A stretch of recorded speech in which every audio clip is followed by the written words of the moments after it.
Welcome to Talent Talks, the podcast where your host Dan Maisey dives into hiring's ins and outs. Our goal is to reveal how to attract top talent. Through interviews with leaders in sports, media and entertainment, we explore job search and recruitment trends, offer interview tips and strategies to differentiate yourself and uncover their hiring insights. Whether you're prepping for an interview or interested in hiring trends, Talent Talks is your essential resource. Let's dive in. In this episode, we're thrilled to welcome Tom Scott, CEO and founder of Trippant, a powerhouse in commercial communications and marketing consultancy. Tom brings over 18 years of unparalleled experience steering global teams, businesses and brands across the dynamic realms of media, tech, sports, entertainment, travel and lifestyle. His leadership at Trippant has brought with it innovative partnerships with industry giants such as New Zealand Rugby, the Philadelphia Eagles and Hilton, to name a few. Previously, as the Chief Marketing Officer at Pixar and co-founder and director at Football Escapes, Tom mastered the art of blending sports with entertainment and travel, creating unforgettable experiences alongside soccer legends. Prior to this, he was at Nielsen as Vice President and Global Head of Communications, working with prestigious clients like FIFA, Man City Group, and Nike. Tom's journey from BBC camera assistant to an influential business leader and strategic advisor is a testament to his visionary approach and dedication to excellence. Join us as we uncover Tom's insights on making impactful hiring decisions and navigating the complex landscape of recruitment and talent strategy. Tom, welcome to Talent Talks. How are you? Very well, thank you, Dan. Can you send me that opening spiel? And are you looking for a job? They're not lies, but it's very nicely put, so thank you for that. Yeah, no comment on the latter, but yeah, nice to talk about hiring. Nice to hear, and you're not the first one to ask that, so I think I might, there's a business idea forming in my head there. Right, let's get into it because I'm conscious of your time. Yeah, no, all good. We ask this to each of our guests to start off with. What are your experiences of hiring and being hired, and do you have any lessons learned? Yeah, good question. I guess it's funny as well when you kind of list out however long it's been, 18, 19, 20 years, you do go through lots of different scenarios, and some are really, really long and cumbersome and some are really quick. Having set up Trippant in 2018, it's a funny one when you set your own business up because you're kind of like, cool, well, I'm done with being hired now. Like, I'm the boss and your destiny's in your hands, but actually all you are doing is trying to be hired. All you're doing is trying to convince someone that you are really good and your team are great at what they're able to do, and you're going to kick some goals with your potential clients. So I guess that's probably, thinking about this, it's an interesting kind of optic to look at when you own a business or you're in an agency or you're the CEO. You are consistently being hired, and I guess that's probably where I would start. Is sometimes it takes a year and a half to be hired, and sometimes it takes 5 minutes. And there is an art, absolutely. And I've learned so much over that period. I've got a business coach. I do weekly coaching sessions. My first job out of university was a real high-pressured Wolf of Wall Street sales job. Hit the gong, can't sit down, no emails, close the call. And you still need to learn. And so I'm now doing a weekly, again, kind of sales and objection handling stuff. And there is an art to it, but sometimes it's just the way the wind's blowing on that day. And I guess fundamentally, when trying to be hired in that respect, whether you're going for a job or you're trying to close a deal, persistence is more and more key, I would say. I kind of look back to early days of being sort of young and trying to get kind of first jobs. You want to consistently be at the top of someone's pile. If you go onto LinkedIn now and you look for your dream job, chances are you're in a queue of 200 people. So, perseverance, finding the right person to talk to, all that kind of stuff. I mean, we put out a job not too long ago for a freelance graphic designer. We had 850 applications for something that a part-time role. So yeah, it's a hard old game. Perseverance, I think, is just, the key. Staying positive, having a positive mindset going into all of it. That tends to help, certainly. Yeah, it's a really interesting way that you've linked ultimately selling your business to hiring, because it's 100% correct as well. You're just selling a wider product, but ultimately, if it's your business, you're still selling part of yourself, which is what you do in the more traditional recruitment process. And it's a really interesting way of looking at that. And when you mention things like the learning and development and the sales courses that you're doing at the moment, I think there's a lot to unpack in terms of the learning and development piece anyway. But do you think that might be useful for people looking to get let's say they're looking to get into sport, they're looking to get into their first role, or they're just looking at hiring or their next their next move. Do you think a kind of some form of sales training is helpful, because Oh ultimately God, yeah. you are still selling yourself, but just in a different way, aren't you? Yeah, absolutely. And look, when people kind of, there's a bit of a stigma, I think, still around sales or what it means to sales. Everyone does it, whether you're trying to convince your wife you need a night out, whether you're trying to convince your child to go to bed, whether you're trying to get a job, you're selling all the time. You're trying to persuade and convince someone that what you're suggesting is the right route for everyone involved. And I think there probably is still a stigma around sales. I think there always will be, and that's largely because people don't really understand what they're talking about. So there's a great book I'm reading at the moment called "To Sell Is to Be Human" or something like that. Absolutely, I think it's just a vital part of your skill set. And before you hit record on this pod, we kind of caught up for 2 seconds, and it was interesting, your point really around things like COVID, and it's 4 years ago, but I think one of the biggest changes I've seen in recruitment, but also just generally communicating with people, is that everything's done. I mean, podcasts are a thing now, but everything's done via this little sort of 14 to 72 inch screen that everyone has. And people have lost that. I mean, what do you do when the phone rings? You usually answer it, but with a sense of bewilderment, like, what could this person possibly want?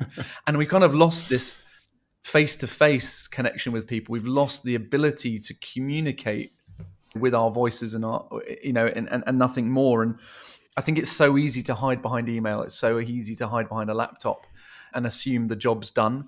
And I would say to anyone looking at just developing, anyone looking to be better or to get a better job or to make a change, you got it consistently learning. I think I'd probably got to a point where my ego had got to a state where I was like, cool, done that now. I just need to get more money, more and better jobs. Actually, what was missing is that lack of knowledge. You can have all the experience in the world, and we only have a certain amount of years to live on this planet. The knowledge gap is so significant with people. And when you don't address that balance, you're only going to reach a certain level. I think that's been the biggest learning I've had having set up Trippant, certainly in the last couple of years. The kind of books you read, the kind of people you should be around, the opportunities that really only present themselves when you put yourself in the opportunity to take them. So yes, learning sales, learning communication, learning persuasion, learning really the importance of the person you're talking to. And I think that's really fundamental in hiring and going for a job is, how am I going to help the person on the other end of the phone or the other side of the desk? How am I going to help them win their day? Because I'm going to be careful not swearing on this podcast, but they don't give an F about you, like, especially if you're in a queue of 100 people, like, it's your chance to sell yourself. And I think most people are not very good at doing that, but fundamentally it's all about, how am I finding the synergy? Where's the win-win?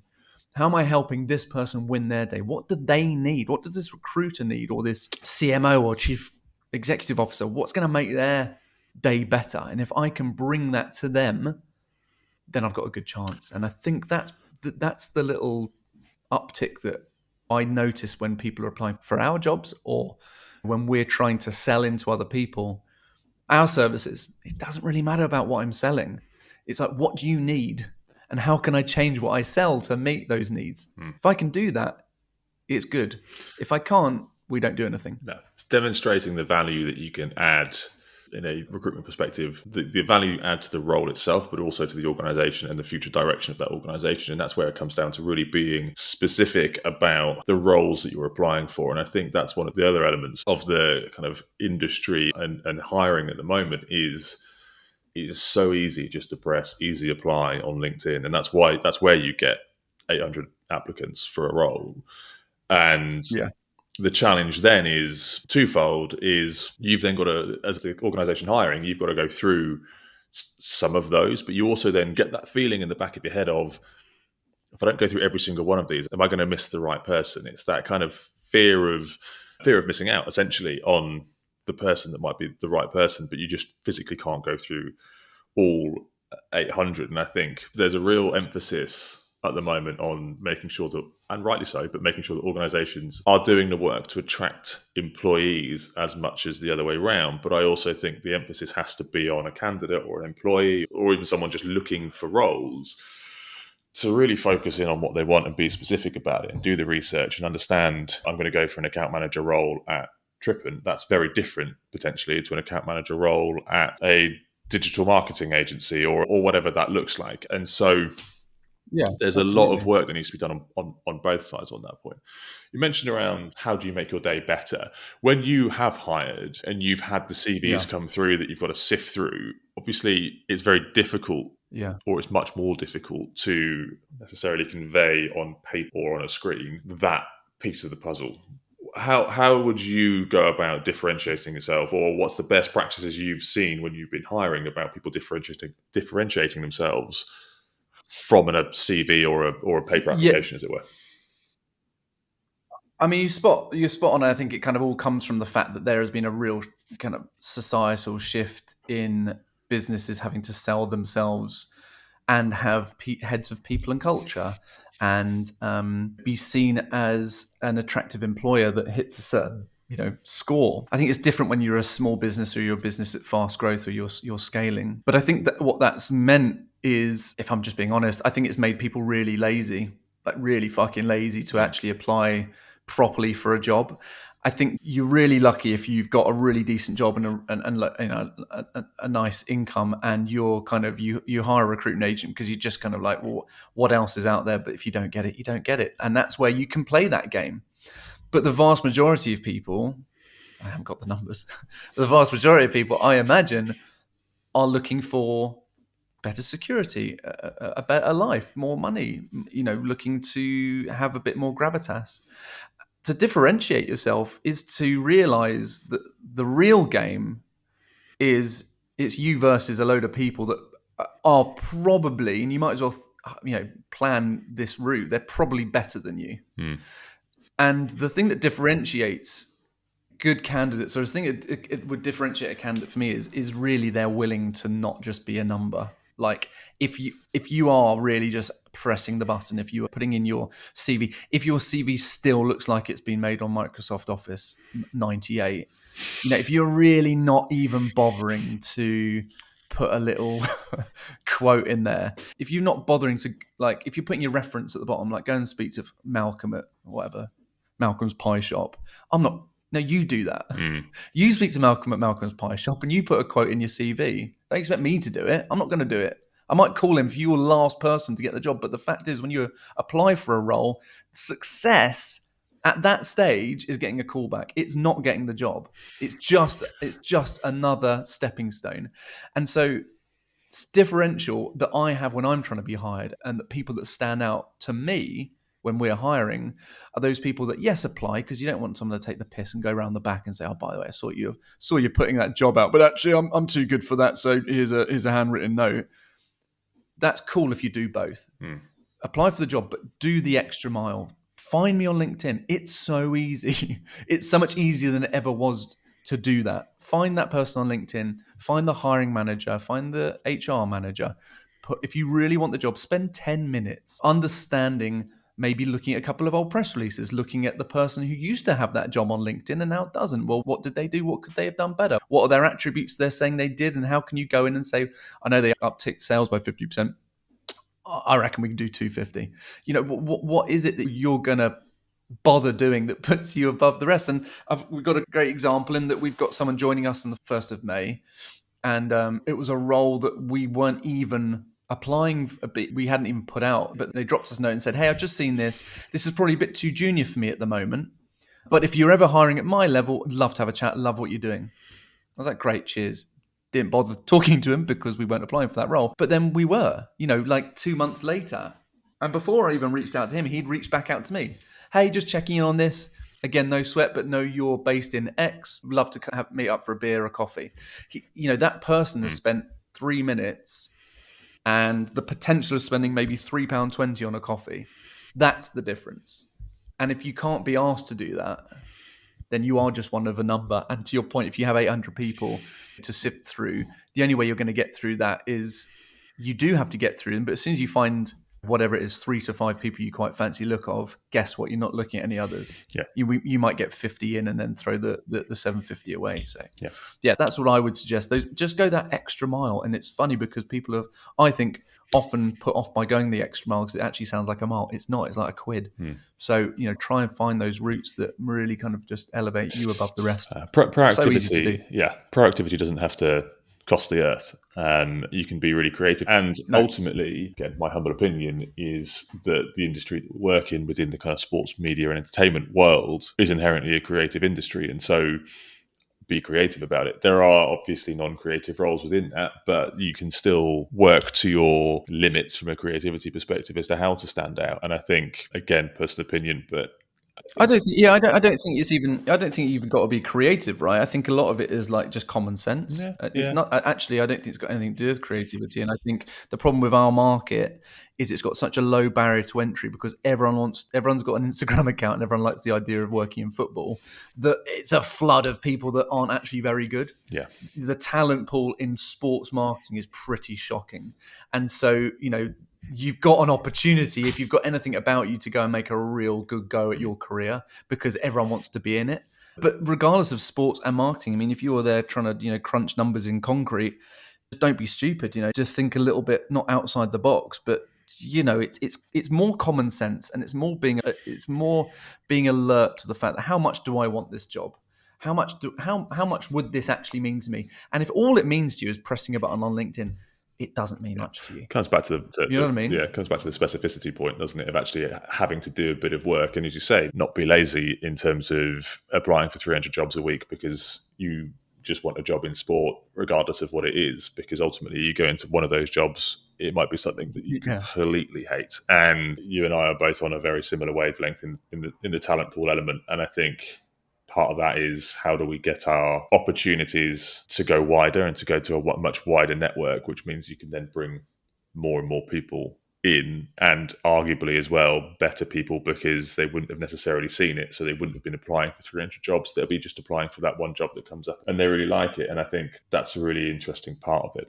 In terms of the hiring, and it's easier said than done, right? Yeah. Sorry, no. It's easier said than done, though, right? I mean, if you need money and you need more money, then you're going to apply and you're going to play the numbers game. I guess my point is more like just understand what you're going for, right? Understand what it is that you're going to get out, because effectively you don't have to be brilliant. If you can help your potential boss make more money or have a longer lunchtime or, just have less stress in her or his day, you're going to do really well. Yeah. It's simple as that. It's not more rocket science than that. Yeah, no, I agree. In terms of the hiring that you're doing at Trippant now, how much do you take part in it? How much is it down to your team now? And what are the things that you focus on when you're involved? Yeah, do I get involved? Probably, too much still, which is, even if it's not a lot, it's too much.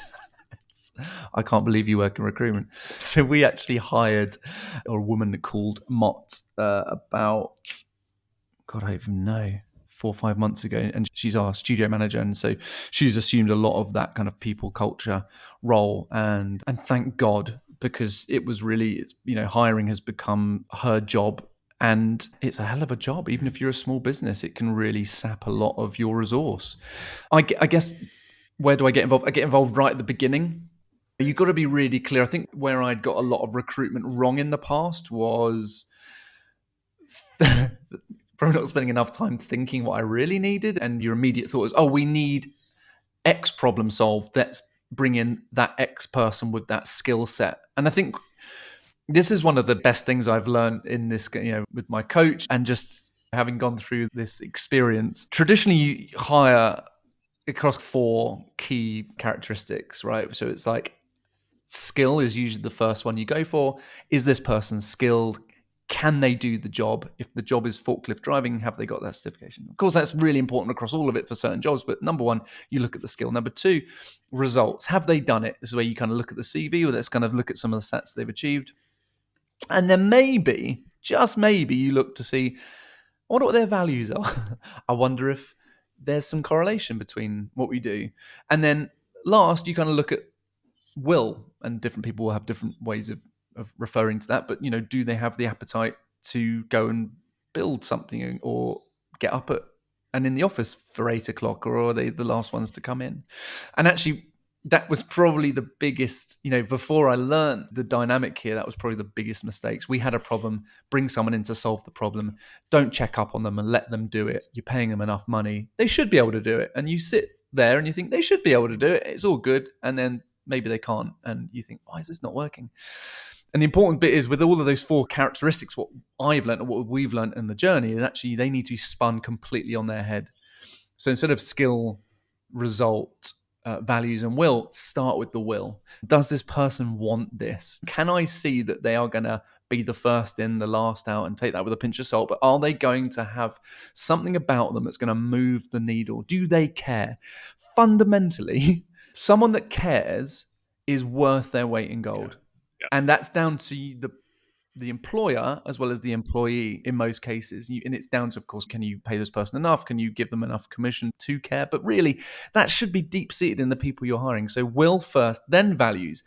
Do what we do and what they do. Do they align? Because it's going to be really a lot easier if they do. If they don't, we're going to be walking uphill. Then it's the results. Have they done this? Then it's the skill. The skill is like the last thing. Of course, forklift drivers, you need certification. Please don't rush into any roles out there if you haven't got your forklift certification yet. But that should be the order. And I think when you spin it on its head, you have so many better conversations with so many more like-minded people. You're like, well, this can't fail.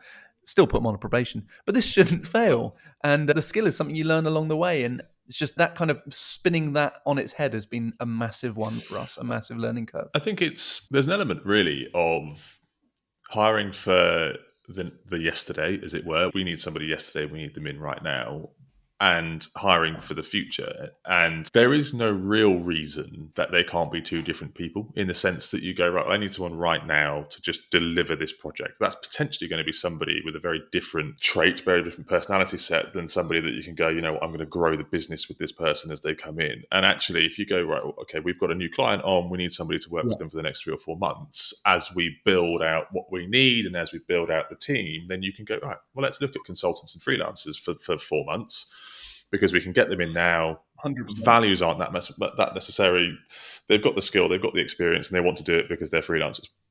And then you can take your time to think about, right, this is the wider strategy that we're on from a company perspective. How does this role fit into that strategy? How does this role grow with that strategy? And how can the person that comes into that role help the organization grow as well? And I don't necessarily think that's thought of enough, and I think that kind of comes into a bit more as time. Ultimately, it all comes down to time. You think, right, I need somebody right now, and let's just get somebody in right now. And ultimately, that can sometimes lead to slightly more challenging situations when you hire the wrong people. I mean, you're spot on. I think that's a huge. That's one of the hardest things. Is it's just chicken and egg. Do you hire and then try and get the work, or do you get the work and then hire? Yeah. Well, both are pretty impossible, and that's where you do rely on a pool of good, skilled, results-driven freelancers or consultants. And we work with a number. Yeah. We work with some great consultants, and we probably always will, because you need to have that bridge. And unless you've just raised $100 million worth of Series A and you're just like, oh, this is easy, this is fine, I'll now hire 50 people.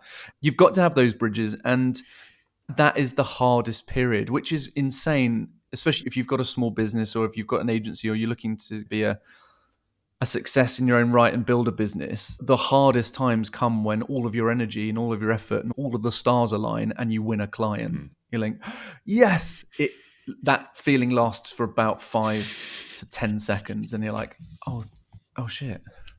Well, I guess I'm going to get really busy then for the next 3 months until we find someone to come in. So you need to have that bridge. And of course, I guess my point around that hiring and the kind of against those 4 categories is when it's working, when you've got a bit of freedom to plot your route into what do we need as a business. That's when you're able to have that luxury. You've got to fight tooth and nail to get into a position where you're like, cool, now we're going to spend all this money on bringing some people in. Yeah. So yeah, definitely a game at play. Definitely. Yeah. Look, Tom, it's been brilliant. It's been fascinating. We've absolutely flown through that, and I won't lie, I looked at the clock and realised we'd gone 25 minutes already. So we need to spend a little bit of time on our final 3 questions before we end the podcast. So we ask the same questions to every guest that we have. And the first one, what is your most frustrating thing about recruitment? All of it, doing it, having to do it, the time it takes to do it, people who don't want the job applying for the job, people who aren't very good applying for the job. The most frustrating thing, I think, is just, and maybe this is probably more apt in this conversation just with recruitment agents. I think there's more space for recruitment agency than there ever has been because of the kind of democratized sense of what it is to hire. Like, again, LinkedIn, press a button. That has become the most frustrating part of it, is it's so much harder to sift through people that want it, back to that kind of will and the values. It's so hard to find those people because if everything's just sitting online and behind some text, how can you really tell? And so it's become kind of I think it's become a much harder game. Now, I get it. People don't always want to spend the 15 to 30% on a recruitment agent, but you also got to value your own time as well at some point and let someone else do the job. That's become the most frustrating thing. But it's also, in this kind of social world we live in, it's very addictive to flick through jobs. And what's the risk? You've limited the amount of exposure you've got to spending too much time on applying to anything or sifting through something. So I would say that's certainly the most frustrating thing, is the fact that we live and die now by LinkedIn, and it is just, here come another 1,000 people for a job. And I can't tell if they're good or not. Out of those 1,000 people, no, seriously, on the second question, who has been, and you don't have to name them, who's been your best hire and why? I mean, I mentioned Mott earlier in the call, and she's in a different room at the moment, so hopefully she can't hear this. And she'll probably listen to this back. But I would say she's been one of them. I couldn't pick a best one. And I'll tell you why she is. Yeah, she's nice and she's good at her job, but she does have that will, and she's got that sense of care and urgency to succeed. And I think when you're scaling a business, finding people, yes, you want A players. Everyone you hire, you want to be an A player. But when you can find people that can also take, and no exaggeration, 25, 30% of the work off your plate that you didn't really know you were doing, it's incredible. So she does so much more than just admin. But even in that alone, you'd never sit by the front door waiting for post to arrive. So why should you be just staring at your inbox, waiting for people to answer your questions? Taking yourself away from just being sat in a computer and bringing people around you that can be much more kind of managerial. I'm going to say it. I'm a terrible manager. I hate putting things in boxes and getting a sticky label out. I much prefer to go out and talk to people and kind of make stuff happen. But I hate then ticking the box to make sure stuff does happen. And people like that are worth their weight in gold. People that get off on being sensible and structured are fucking gold dust. So Mott, I would say Mott. Good answer, and good reason as well. Okay, final question, and I will let you go. What is the one thing that you would change about recruitment? One thing I would change about recruitment is I would make all recruitment agents not charge the rates they do. I'd make it maybe like the first one's free, maybe more like 4% to 5%, but they should definitely keep doing their job. I think it kind of boils down again to that LinkedIn kind of world we're all trapped in. I think, again, as I said earlier on, if you're lucky enough to be kind of, I don't know what it is, the top 5% of people, maybe top 1% of people that don't really need the job, but if it's interesting, they pay enough, yep, I'll change my job. The majority of people really have started to get into a tradition almost of using this kind of clickbaity, I might as well apply for it without giving any care about the industry even. Some way of bridging the gap between recruitment agent and like, specialist and that kind of democratized access to it. It feels like there could be some bridge between the two worlds that kind of sifts through, or maybe there's a certain set of questions. Maybe it's like, actually, this application is going to take 15 minutes. And if you haven't got 15 minutes, don't apply for it.